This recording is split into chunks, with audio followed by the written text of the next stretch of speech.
So yeah, let's go ahead and get started.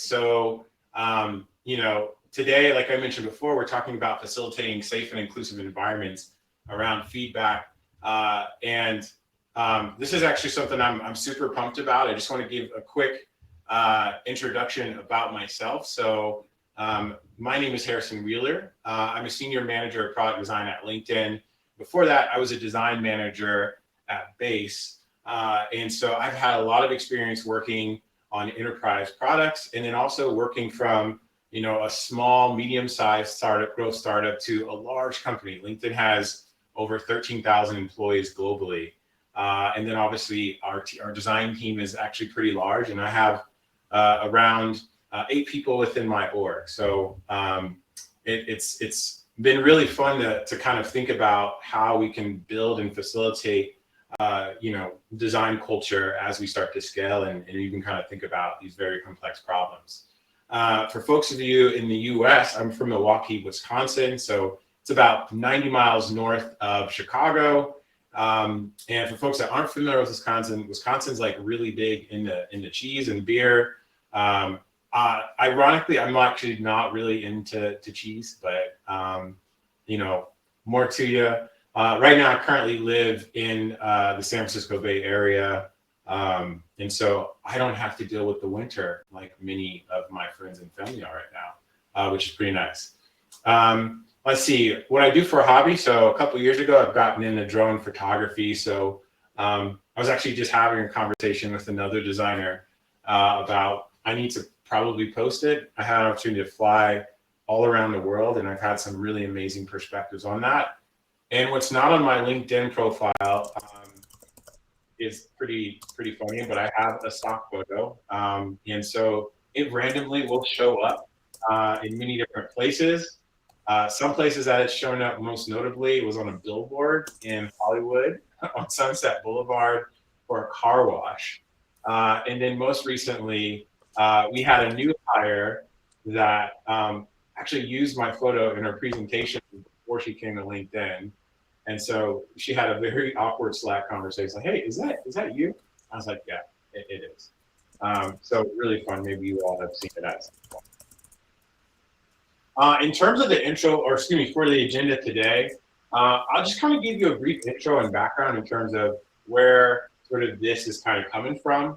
And then we'll talk about the importance of principles, the different types of feedback and channels, and about how do we protect and build a design ritual that can work at scale. And then from there, I'll close it out and have any sort of questions and answers that you all have for me. And so, look, I mean, you all are very, very familiar with a lot of the headlines that are happening right now. The way that we work is changing. The conversation has shifted from obviously fully remote work, but into really kind of thinking about hybrid.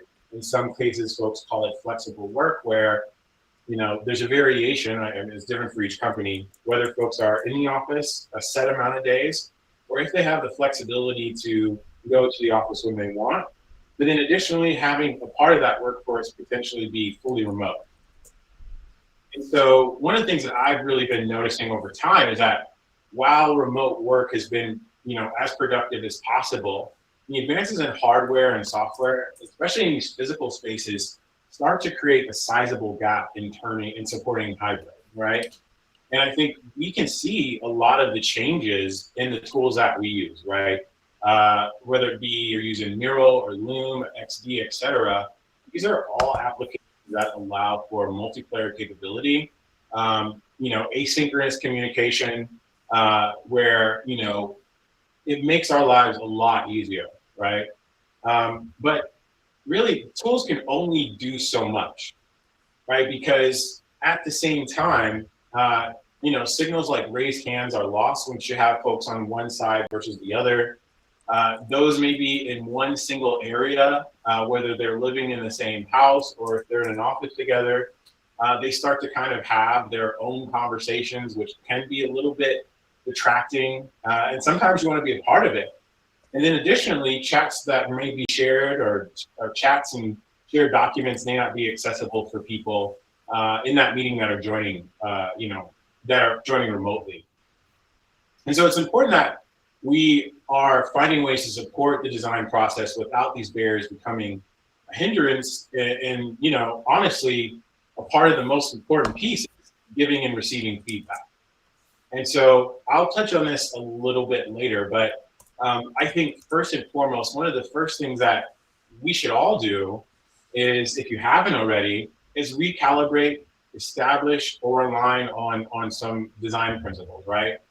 Because principles build a culture of feedback and constructive problem solving that can scale from an individual designer to marketers, developers, product managers, all of your cross-functional folks. And so I would probably say that I think most teams are probably at a point where they should probably go back to these and recalibrate, right?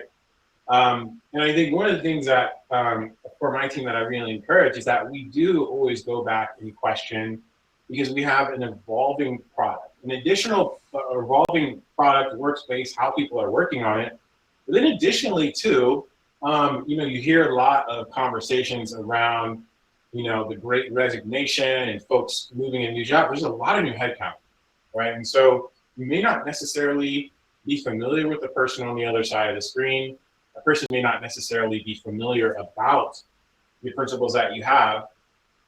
And also, it can be very time exhaustive if you're in a situation where you're trying to have discussions to realign people back on areas that there's already been thought processing, right? And so really, when I think about this is probably, I could probably reduce this list, but I have sort of like 6 sort of things on why what makes product principles useful, right? For one, they can help provide actionable guidelines. They can stimulate people's creativity, right? They can give strategic and competitive advantages, right? So for instance, you want to make sure that there is potentially some business motivation or goal or value that you're trying to drive. And so you want to make sure that that is within your principles, right? It can help teams to focus on the most critical of experiences. It can allow for an iterative process. And I think this number 6 point is really important. It helps teams constructively say no more than yes. I think for me, when I started as a manager, I think one of my first missions was to figure out how we can be more constructive and have less subjective feedback. And I think it's important to do this from a cross-functional perspective, because like I mentioned before, you might have a partner, whether it be, and I'm sure you all have had this experience, or an engineer, where a product person has a very strong opinion about something that's not necessarily grounded in something that the team aligns in. And so again, it can scale from an individual designer to your cross-functional folks. And so in this next section, I want to kind of get into the feedback concept itself. And a lot of this was actually, give you some context. I've been working on something like this for the past, 3 quarters, or past 3 months, past 3 months. And a lot of this actually kind of was inspired from an article that Figma actually had produced about 4 years ago around different types of feedback and how to work in the Figma application around it. And so it really got me motivated to start thinking about what are different types of formats that we can have. And the reason why I think it's important to establish those is because as a designer, at least for me as a manager, I want to make sure that everyone on my team feels that they can contribute at any time, anywhere that they want. And so really kind of being, prescriptive on the types of feedback formats are extremely important, right? And I think, again, it's like, how can we get back to that? So really kind of designating like these 3 different types of feedback formats, right? So we're all pretty familiar with the concept of a critique or a review. That's more of a formal session where context is given before diving into the formats. We could actually dive into this a little bit more, but we won't have time, and maybe we can do this as a Q&A. But really one of the things that I've been trying to do with my team is to actually establish more formality in the critique process. And the reason that that's important is because, time is of the essence, right? We don't want to be bogging down too much of the time for my designers to be in meetings all the time, right? I want to give them as much heads down time as possible. But when you think about the amount of hours that we meet from a design team perspective, we're actually fairly limited, right? Because you don't want to necessarily make a third of their week in reviews, right? We want some heads down time. The next sort of area is an FYI. And so this may be sort of early in the process, right? But it's really sort of like an introduction to a problem space. What's important about a design team is that we have context of everything. We may not necessarily have a full grasp, but it's good to see what is going on. And the earlier you can get folks to start thinking about these things, the more they can start to comprehend that long term versus kind of introducing it to them at one time. And sometimes, this shows up in the form of research share outs. This may show up in the form of synthesis from research share outs. And then also if there's another presentation that they're looking to give to another group of people, they might be able to bring that into that, and we'll discuss there. This last piece is the generative process. And so one of the things that we're going to be building into sort of our design rituals next year is really having a constant opportunity to do things early, right? To do things on quote unquote pen and paper, on notes, not necessarily doing anything low fidelity even. It's just more or less like thinking about a journey and how might people think about that. And so that really gets us in the practice of exercising that creative muscle that isn't necessarily tied to a specific project that they're working on. Now that we've kind of talked about the feedback or the different types of feedback formats, now we need to talk about the channels. And so we start thinking about, again, sort of the hybrid approach to things. Async to me has been something I really am passionate about really kind of achieving. And so a lot of what we did before in terms of, these feedback formats, we're traditionally kind of an in-person thing. And the moment we started doing async on our design critiques, our designers weren't limited to needing to be there in person, right? They weren't necessarily have to move a design review out a couple of weeks because that's the only time that it could be reviewed, right? We all know, and I'm sure you all are familiar, that things are due, are not necessarily due. It shouldn't be held up necessarily by design reviews, right? And we want to create more flexibility around that. So async has been something that has really resonated, and I encourage you all to really kind of try that out. But again, in closing, all feedback format types can be presented across these types of channels, and it provides a ton of flexibility, right? So again, I'm telling you about, I only went over two things, right? Around the format and then the channels, but then the audiences, right? That's another way of doing it. So you can still have these different types of feedback formats in different channels. So, you can have it with your manager, you can have it with cross-functional partners, the list goes on. So knowing that you can have those different types of formats and ways to present, I think is extremely powerful. And again, I think just, defining these things is just extremely important as well, because, again,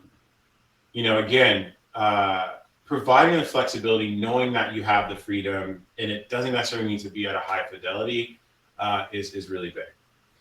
And so this next part of the presentation, I'm super excited about, right? Because one of my goals is kind of thinking about how can we formalize this, right? How can we make this a part of the DNA of our team?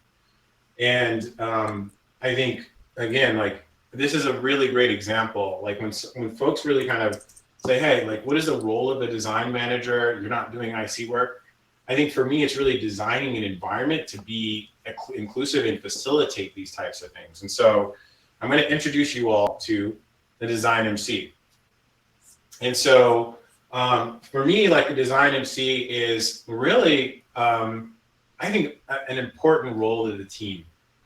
It really helps set the culture and maintain the rituals, right? And so I have a photo of Run DMC, who is a hip hop group from the 90s. And, if you ever listen to the music, there's a lot of banter, there's a lot of back and forth, and there's just a lot of great energy. And I think for me, that really inspired really kind of this kind of talk track around thinking about how we can approach facilitation in our design organizations. And so what are the traits of an MC, right? Well, I think number one is a facilitator. If you ever listen to MCs, they hold the floor, right? They pass the mic. And so I think that's really an important piece to being an MC. Additionally, they're an active listener. And when I mean that, it's listening to the audience. That's a really important role, right? Because knowing when somebody has a question, knowing the potential vibe and how people are receiving this information is really important. And then the last piece is really being like that hype man or that hype woman, really providing an opportunity for the designer to feel excited about showing their work, right?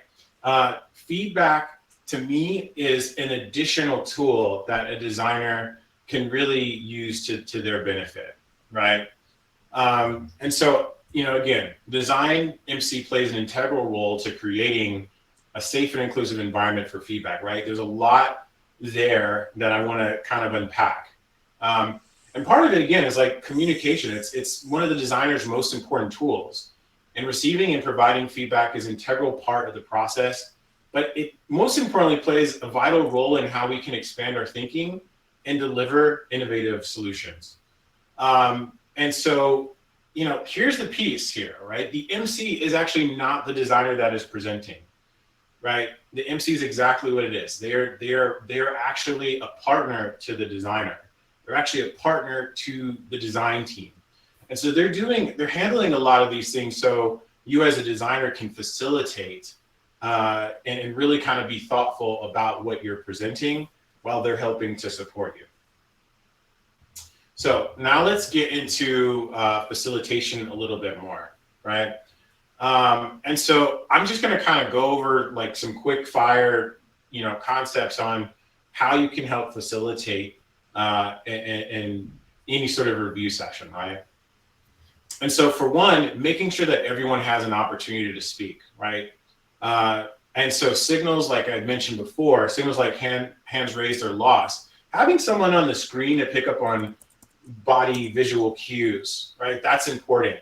Being active in the chat, that's also extremely important. And so these are different ways that you can really help provide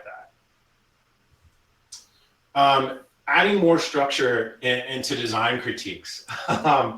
So I'll just kind of give you an insight on what we do. So we actually utilize FigJam on my team. We have actually a presentation template. And I really encourage our design team to share outside of their working document. And the reason being why I think it's really important to have that friction is that you're very thoughtful about the pieces of work that you're presenting. Because we have a very limited amount of time. And so you want to focus on the pieces of feedback that drive the most impact. I talk about communication. I think another important trait for a designer is to know when to prioritize different initiatives, right? And so it really kind of forces you into sort of saying, okay, maybe this, like holistically, this is a lot of work, but maybe we can focus on these 2 or 3 flows and really get some focused feedback there. I think this is probably the most important piece, right? But it's making sure the presenter is delivering context before presenting. And this is a very limited set of questions, but you can imagine you can build in a lot more, right? And so I have a few questions for examples, right? How can we provide ways to help our users adopt? What are potential unintended consequences? How do these manifest in the experiences? How do we ensure continued success? How are we delivering value, right? So I have this as return on investment, but these are really important questions that you can have the presenter really be set upon before they start to deliver their presentation. Okay. And I still have to say, because we don't want to get you super caught up in slides and all of that. But I think if you can be able to really kind of tell that story, it makes getting that feedback much more effective for you. So then the last tip that I have is really kind of setting boundaries. And I think this is important to us, that safe environment, and really refrain from interruptions, right? One of the things why I love things like FigJam, I think when you're going on Zoom and you've got the hand raise feature, I think what's really important about why that's really important is that you're not getting folks to talk over each other. I think there's some folks that are a little bit more, introverted in nature. And so we want to make sure that we're facilitating an opportunity to do that. This is like literally the golden rule. And for you as a facilitator, if somebody interrupts, you have to tell them, hey, look, the floor is on this designer. So one tip I would give you is, like, if you're doing any sort of sticky notes within Figma, if they're color coded, usually go by each color. Allow people to go through 2 or 3 of the pieces of feedback that they have. You'd be surprised at how efficient that is in terms of allowing people and giving folks the floor to be able to provide that flow. And so I want to kind of close out on really kind of protecting the ritual. And so I'm just kind of giving you a kind of a high level idea of what our design rituals look like on a weekly basis, right? And so usually on Mondays, we have weekly stand-ups. On Wednesdays, we have design critiques. And then we actually create an asynchronous feedback channel within Slack. And then towards the end of the week, we can wrap up the wins for the week and then pass the mic. So what's great about this is that now we are providing value throughout each part of our ritual. And we have an opportunity for passing the mic. So this is every week, there's going to be another designer that is able to facilitate this work. And over time, you're developing a practice, right? We're getting in the practice of sharing. We're getting in the practice of facilitating. And even outside of our design walls, these are very, very important traits, that you can provide in different rooms, right? I mean, we're doing workshops all the time. We're presenting to cross-functional partners. And so again, it's this practice that's really sharpening that skill behind being able to more consciously speak behind the decisions, to be able to talk about that process a little bit more in depth. And so with that, thank you so much. I'm glad you all had an opportunity to check this out. I would love your feedback in terms of what was presented today. If you haven't had a chance already, I also have a podcast called Technically Speaking, where there's a ton of amazing designers, many that I've actually interviewed from that are very active on the ADP list. And so be sure to check that out. I've got about 32 episodes for you to listen to. But yeah, with that said, let's go ahead and open it up to any Q&A that you all have.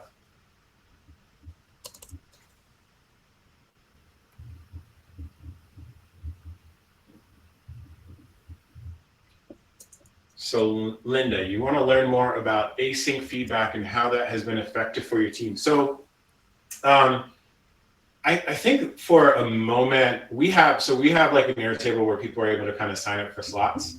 And I personally was getting to a point where I wasn't seeing some of the work as often as I would like. And so why it's been effective, for one, I have more visibility when changes are done, so I can provide feedback. And then additionally, now that we have an async channel, we can actually bring cross-functional partners in there, and they can provide feedback as well, right? And so I have generally seen quicker, I've seen sort of like quicker iterations, to be honest.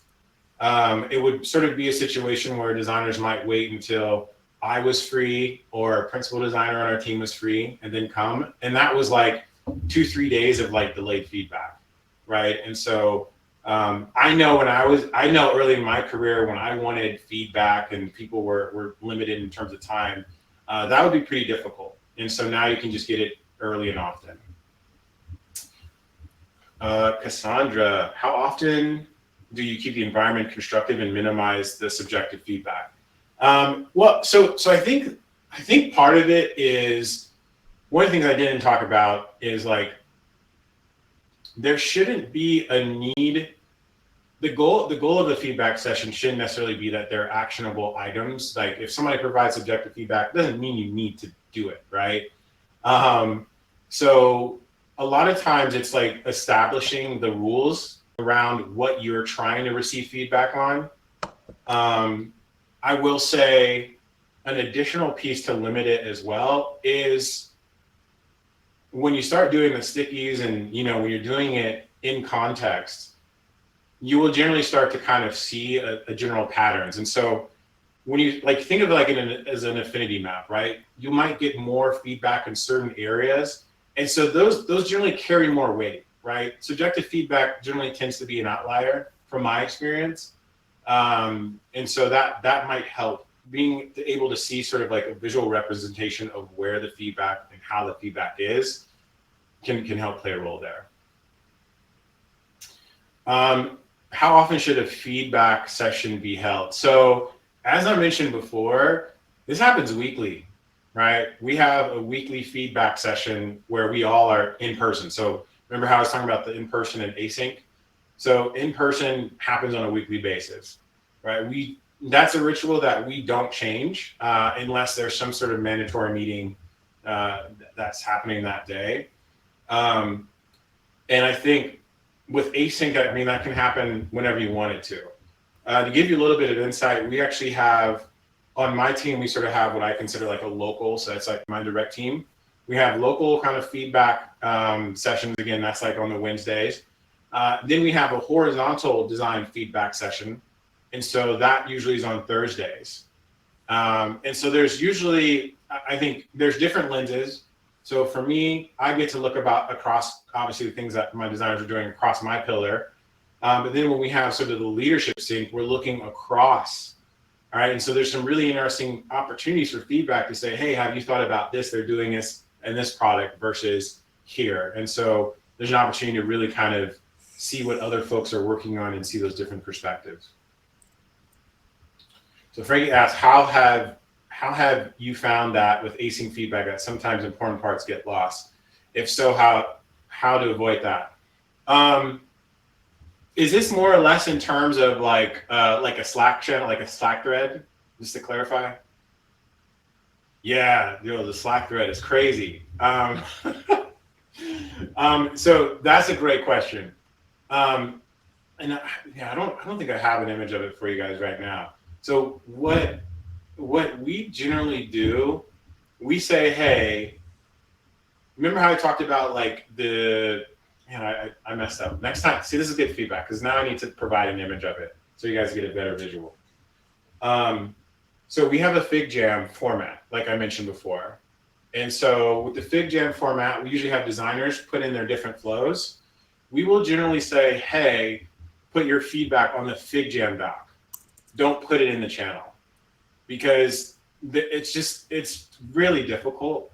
I think with cross-functional partners, they may go on the channel, which isn't perfect, but at least we can discern, product design feedback versus sort of cross-functional feedback.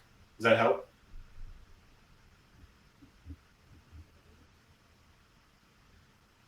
This is easier. Yeah, that helps. Yeah.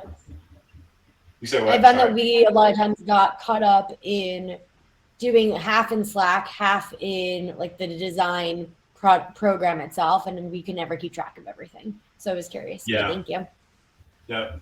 Yeah. So here's what I would say. Remember how we talk about like the MC, having a facilitator for that's actively kind of, think of it as like a community manager, right? Having someone facilitate that can help drive that direction. And so, that's kind of one of the ways where I think facilitation is really important. So we are getting feedback in the right channels.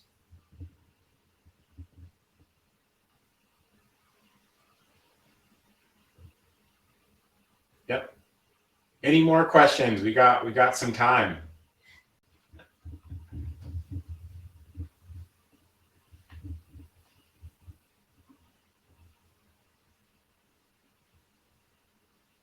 Come on, don't be shy.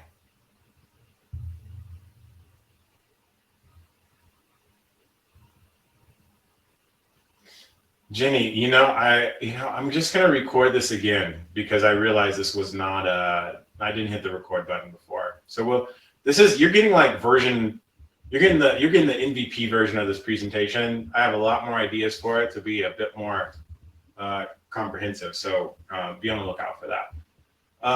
So how do you encourage introverted folks to speak up? Good question. And I will say, calling people out is like a cardinal rule that I do not break, or that I don't want to do. I don't want to call people out.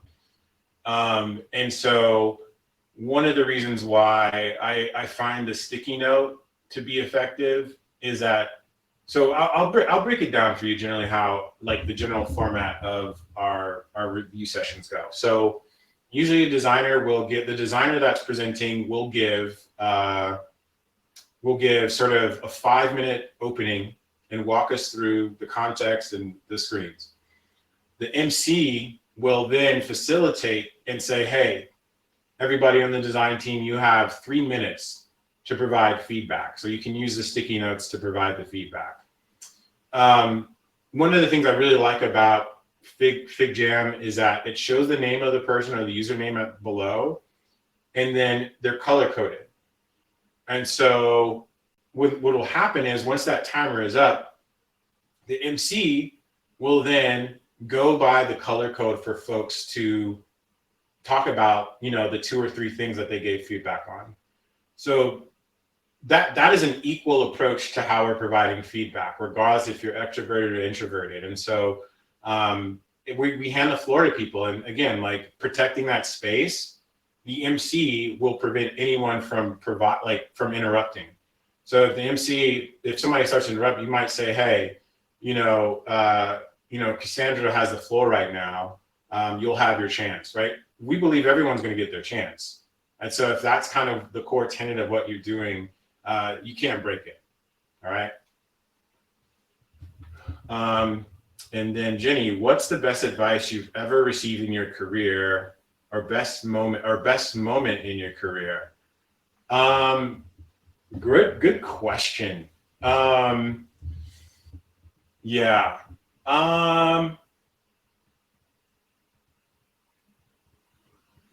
So look, I think one of the reason why I'm presenting on this is I've seen my team provide some of the most thoughtful feedback that they've ever done, and I've managed this team for close to 4 years, and really to kind of see them buy into this and provide great feedback and have very pointed things to kind of iterate on is really huge. But I will say it's like that evolution piece, right? Like, I think as a manager, I think it's always great to see when my design team really clicks, like when they start to evolve and when they start to take the lead on things and they feel empowered. And I think that's probably, those are repeat things, I think, for me that makes me really love managing and seeing the team grow. And that really kind of lifts all boats, right? Because when you as an individual are performing on all cylinders, it encourages the next person to do that. And then you'd be surprised at just how the team grows as a whole. And then not so best moment in my career. I mean, I think it's really tough to give folks,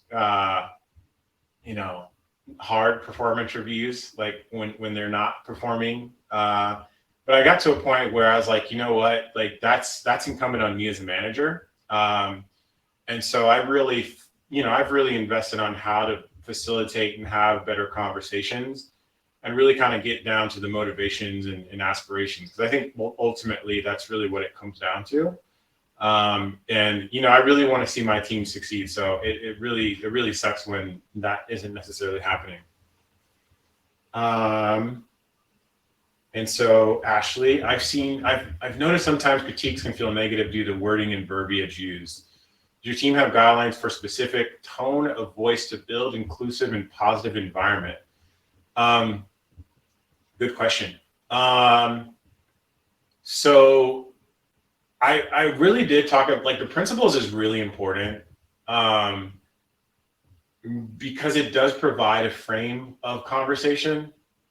Um, I can't say that we have like particular guidelines on specific tone of voice. I will say though,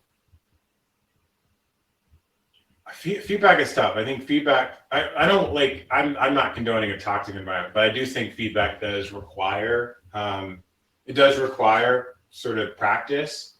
One of the things that I would encourage is to maybe have like a retro with the team to talk about what's going well, what isn't, and what are some different things that we can improve. Right. I'm like a big proponent of that as an exercise, just because I have been in very intense environments where, you know, conversations weren't easy, but we needed to have just an opportunity to have real conversations about what isn't working.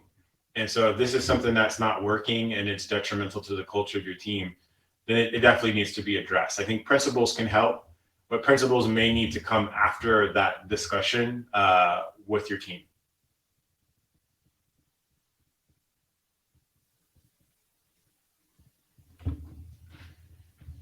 Anything else?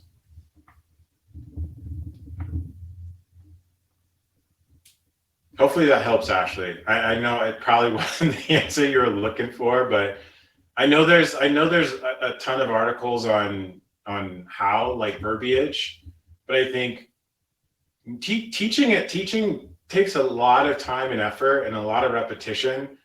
I'm a big fan of, like, if there's something that needs to be addressed, you need to have a discussion around it. It may not be easy, but this is not going to be the first time that you're going to have a tough conversation.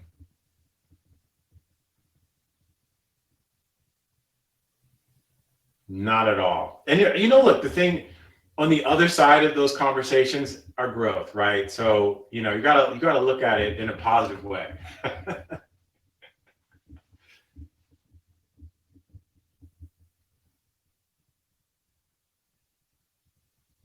Henny, do you have any advice for junior designers to be more confident speaking up in their ideas?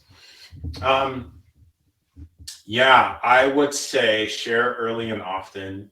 Um, I think for me, like, early in my career, I was really scared about sharing stuff because it was like, you know, you've got to think about like design systems. You're not necessarily sure about like the product. Um, and so early and often is really important. Um, and I think, like, yeah, it may not, and it doesn't necessarily have to be like fully developed. I think a mistake, I shouldn't say a mistake, but I think a thing that I see very common is someone early in their career, they're sharing like high fidelity.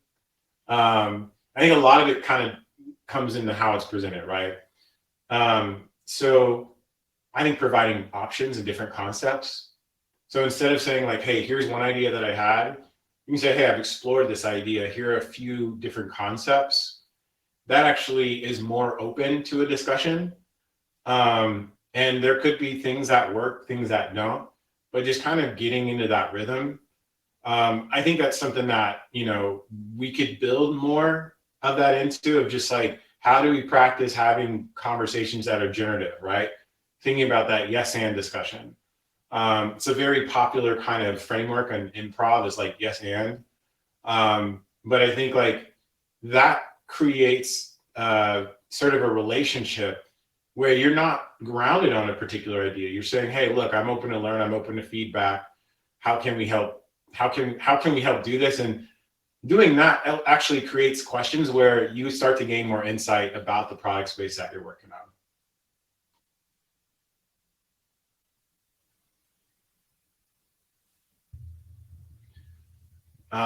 Yeah, so if the culture is not yes and, then how do we move in that direction? Um, Yeah, I think a lot of it, and I don't know your particular situation.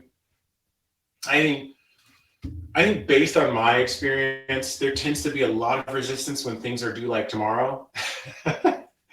And so I'm a really big proponent of like, if we can get ahead of something, it takes a lot of the edge off, right?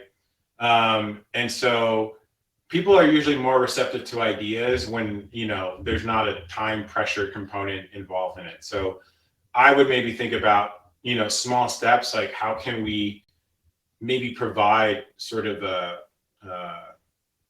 an environment where we can be more generative, right?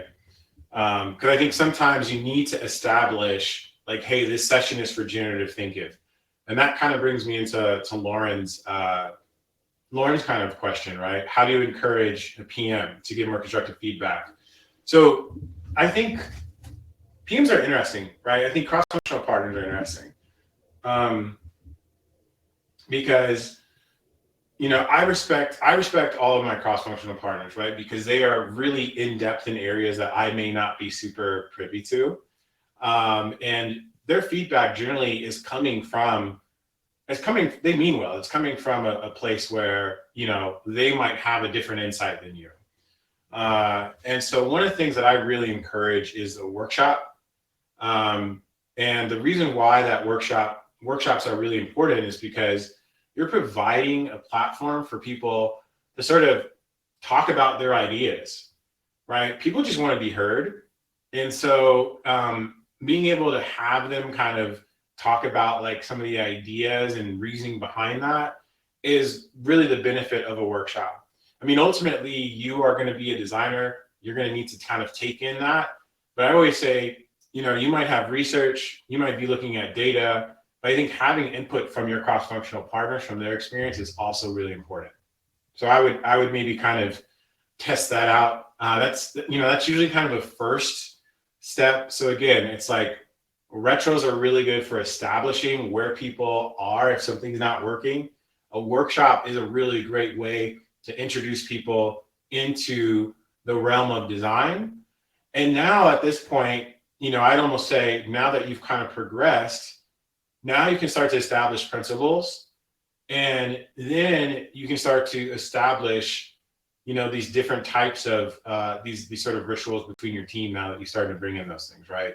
So I generally kind of think of that as sort of the path. I've had many of my designers do that, and now we're at a point where PM and design and research they're influencing each other, and I think that's a great sight to see. Obviously, folks are human though, so that's not guaranteed, but it's definitely worth kind of trying it out.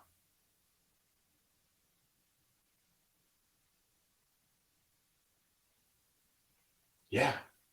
So we got about 9 minutes.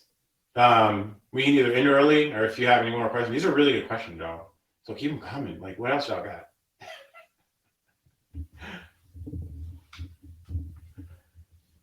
What advice do you have for grads who want to get into tech? So Jenny, are you thinking about like transitioning in the technology, or like, I mean, tech is very broad, like specifically design?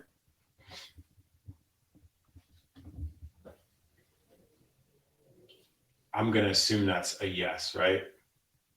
Got it.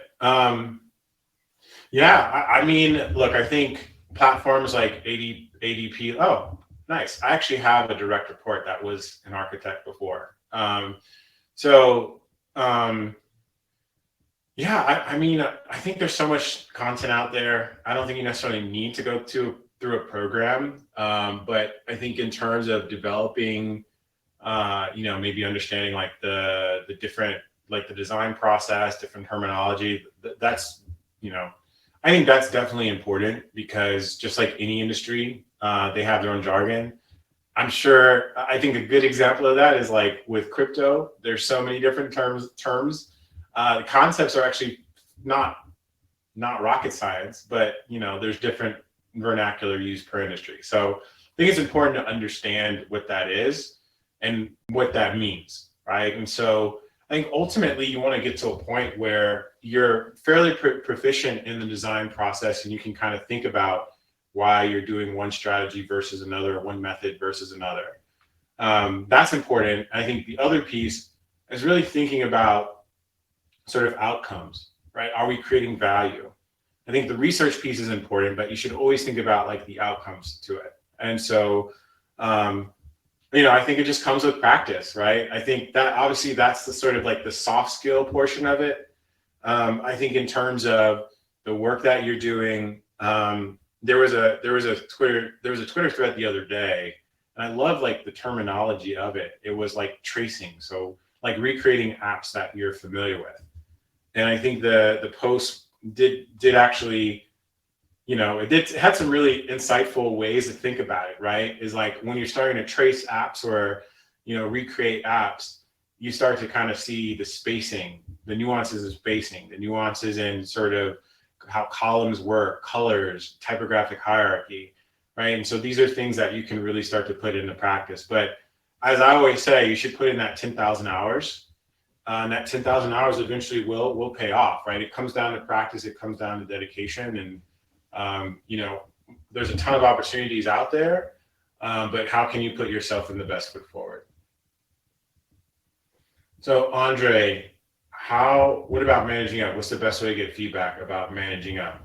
Can you clarify that? Like, what's the best way to get feedback about managing up? Sure if this is the right place. Sorry, I'm jumping in. I wasn't sure if it's the right place to ask about it, but I've been starting to do some research in managing up and making sure that you're communicating and managing your manager so that you can make sure that you're doing the right thing. So you're talking about feedback. What are some ways that you like to be managed up so that I can get the right feedback in order to do my job better? So that's what I'm kind of asking. If that doesn't make sense, I'll try again. That makes sense. That's real good, man. I like that. Cause I have a manager right now. And so I'm not as on the ground, to what his team is doing. And so it's really important for him to manage up to me. So I know what's happening. One of the things that I've been putting some thought into how like design can do that better is thinking about it as an executive summary. Right. And executive summaries are just like the TLDR.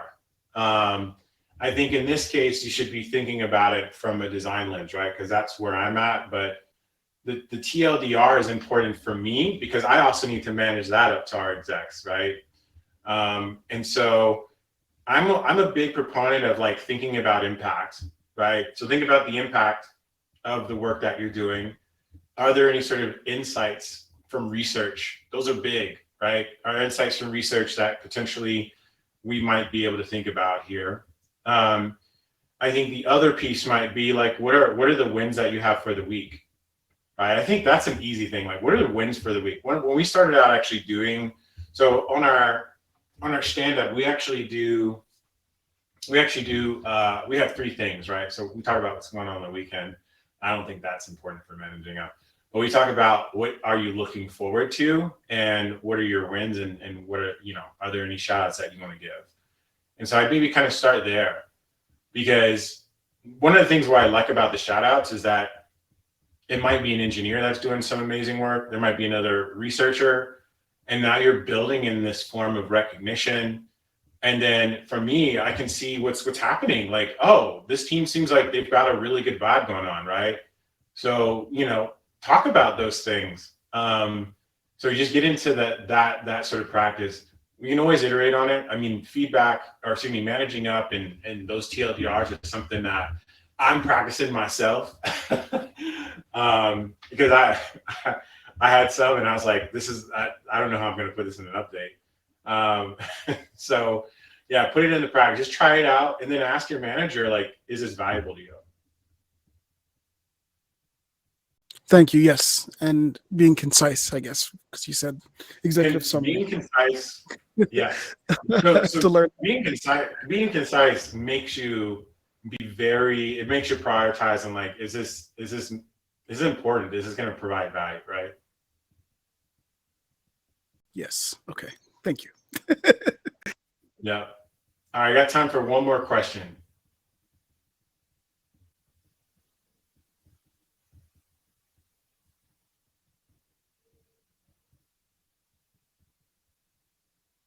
One more question. One more question.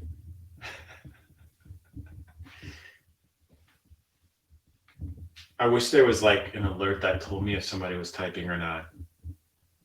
Story time on your most challenging. Oh, Ashley, why are you asking me all these hard questions? I know I'm messing with you. Most challenging team building experience. Oh, geez. This is tough. Like, this is real bad. This is real bad. No, I'm joking.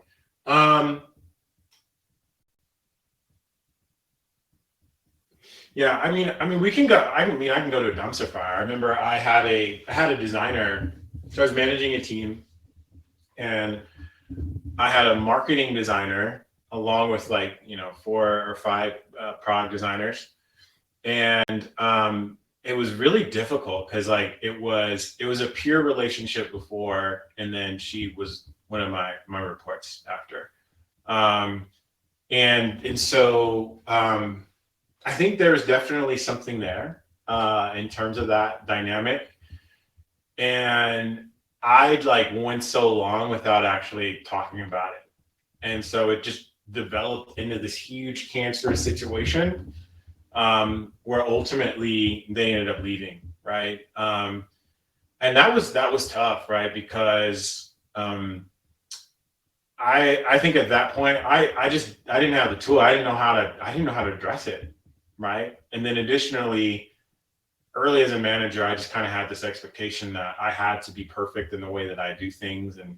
conversations had to be professional or work a certain way. And I think there's a little bit of like toxic positivity in that. And so it's kind of reflecting on that. I think it was really important to develop a community and start to understand different stories around management. Obviously, reading is really important, and doing some role playing and putting that into practice.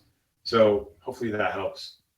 I've got a ton of more stories, but I think that was the worst because it ended up being an employee that ended up leaving.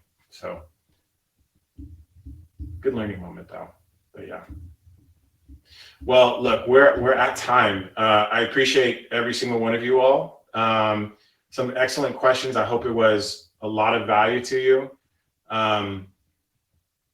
Actually, it looks like I am recording it, but I don't know how much of it is actually recorded since I had some screen issues before. But what I'll do, I'm probably going to follow up with a survey because I'd love to hear some feedback in terms of, some areas that you want to learn more about it. And I appreciate you all being patient with me.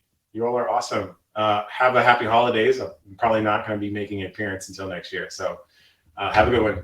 And check out my podcast, Technically Speaking HW. Fun times. All right. See ya.